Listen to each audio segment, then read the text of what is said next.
Hello, I am Gregor from the University of Conference, and today I will present you my work about the optimization of physics limits. So in the first time I will present you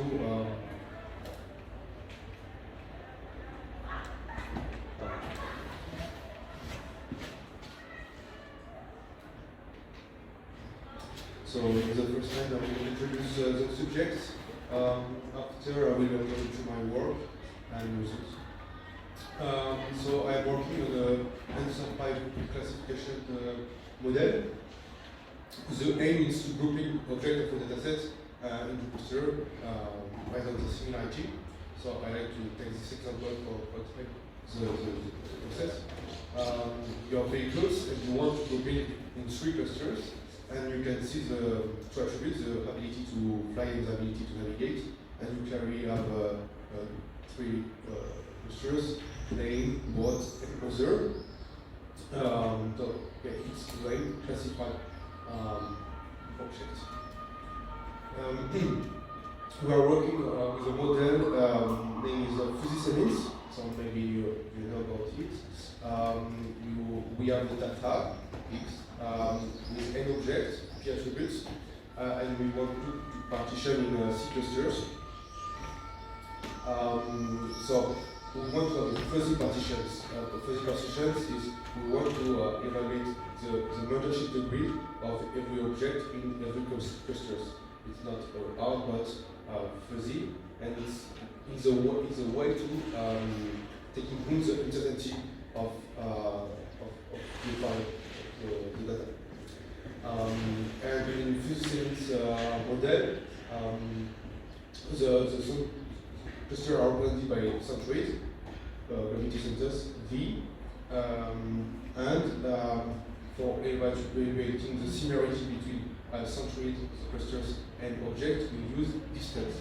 We can use Euclidean distance, but we also can use adaptive distance like the Manobis distance used by Gustafsson and Kessel. What we can do it with Euclidean distance, we can just detect cluster with a spherical shape, and with Manobis distance, we can detect spherical distance. In the case of vehicles, for plane, the ability to navigate is not interesting. So we can ponderate the attributes with this matrix S in the distance. Okay, this matrix is the inverse of physics covariance matrix. So our physics limits process, it's like limits.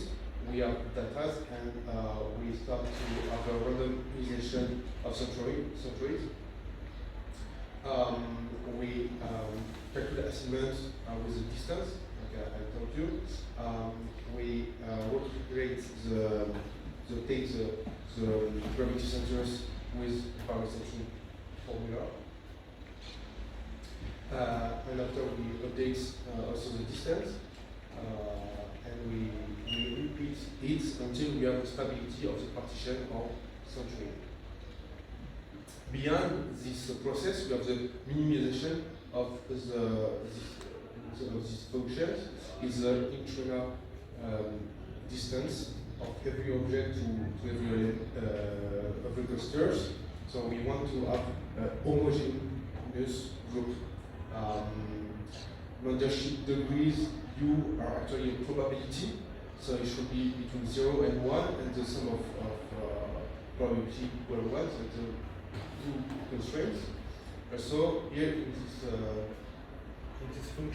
this objective function, you have the S, the matrix S. If we take S equals 0, of course we have a minimize the function, but it's not interesting. So we fix the determinant of this matrix to equal 1. It's actually to have a determinants. It's a volume of the ellipse. And the classic way to resolve the Kamins, so it's this objective function is used alternating optimization. So update variables after variables with minimize the function with the first order condition optimality. But it's heuristic, and we don't assure a good convergence. Moreover, the problem is no convex, so we are not sure to have a good partition. So we have to run several times, and at least we keep the best partition. So the idea of our work is okay. Positioning the model is good, but we would like to have a better partition, not changing the model, but changing the optimization. So we propose to use ADMM, so alternating direction method of multipliers. So alternating direction of multipliers use two principles. The first is about decomposition, is divide and rule. So we want to divide the problem with auxiliary variables, and also because we do exactly the same way as alternate optimization, but we want to control what we did. So we have a coordination with Lagrangian multipliers. So how we talk, I will explain you now here with my problems. So first, I want to isolate original variables. We have u, v, and s. So first, I will keep s in the objective function. So I want to isolate u and v. So I add new variables p. Now I also want to isolate u and v. So I add a new other one variables q. So now my original variables are really separated with adding auxiliary variables. We have a big convex function now. Function if we just look on the original variables s, and if we look with auxiliary variables p, it's quadratic. So we have to reformulate completely the problems. So we have the objective function. We add characteristic function for the constraint we add on u and s, and we just keep the linear constraint with p, q, so the adding variables. With ADMM, we don't choose the basic Lagrangian, but the augmented Lagrangian. It starts with the same ID, but we have the penalty term, the lower part. And there are some properties with the penalty term who are very interesting to use it. So our optimization work now with ADMM. So we have first optimization on variables, original and auxiliary, and after we have a coordination on those variables with multipliers. So we control our work with those multipliers. Because we work well, now we have good separability in the objective function of every variables u, v, and s. So now we can clearly do it. So because we have still a no convex, the problem is still no convex because we have still determinant of s equal 1 and it's not convex at all.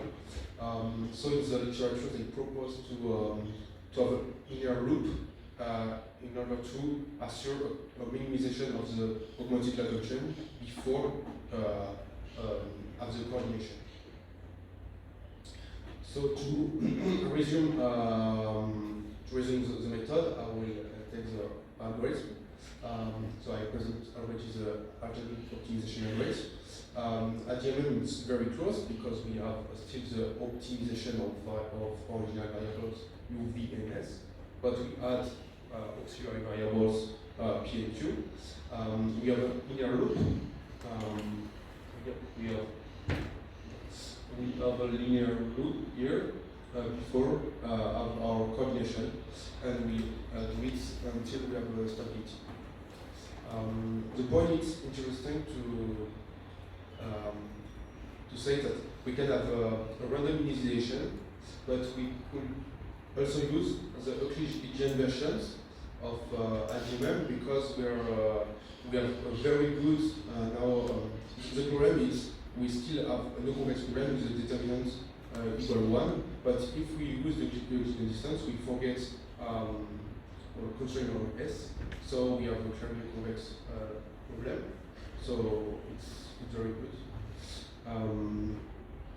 Okay, so about results, I compare three methods, FCM, so the classic one with alternating optimization, the method AGMM with two penalty parameters, the best efficient, R star, and I give a default value depending on the data characteristic. For obtaining the R star, we have to look when the minimum error will allow us to have convergence. If we take R2 to return it's not converged, but at a certain value it's converged. So R start is when it starts to converge. And I run with initialization with AGMM Euclidean version. I use data of the UCI library and also synthetic data really used in this field.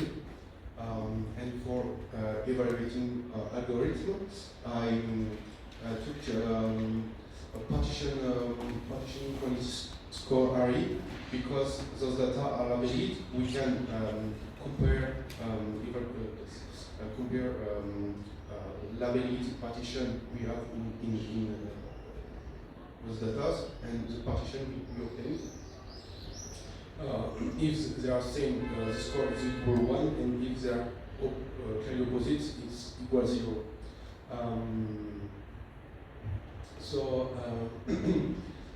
In my paper, you can have tapes of values. Here, I just present in interesting law we see. Actually, so we have the score array here should be equal 1 in the best case. If we see the ratio, the number of attributes divided by the number of clusters, when this ratio increase, this ratio increase, our method in the blue line is better. So it's like they are complementary between those two methods, and our method is more efficient with more number of attributes. About the execution times, we are often faster, but it's very there are big variable. It's very sensitive to the data set, so it's not really interesting. But about number of execution, we are often faster. So to conclude, I think it was interesting to see that the initiation is insensitive with Euclidean initiation. It's not necessary to run several times to obtain different clusters. With Euclidean initiations, we have stability of results. Our method is faster, and we have a better convergence when the number of attributes is sufficiently big. We would like to apply in some cases, like in biology, we have several attributes and small number of clusters.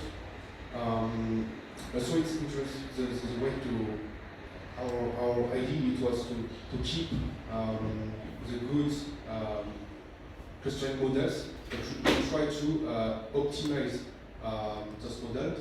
And I am already working on other model like evidential signals.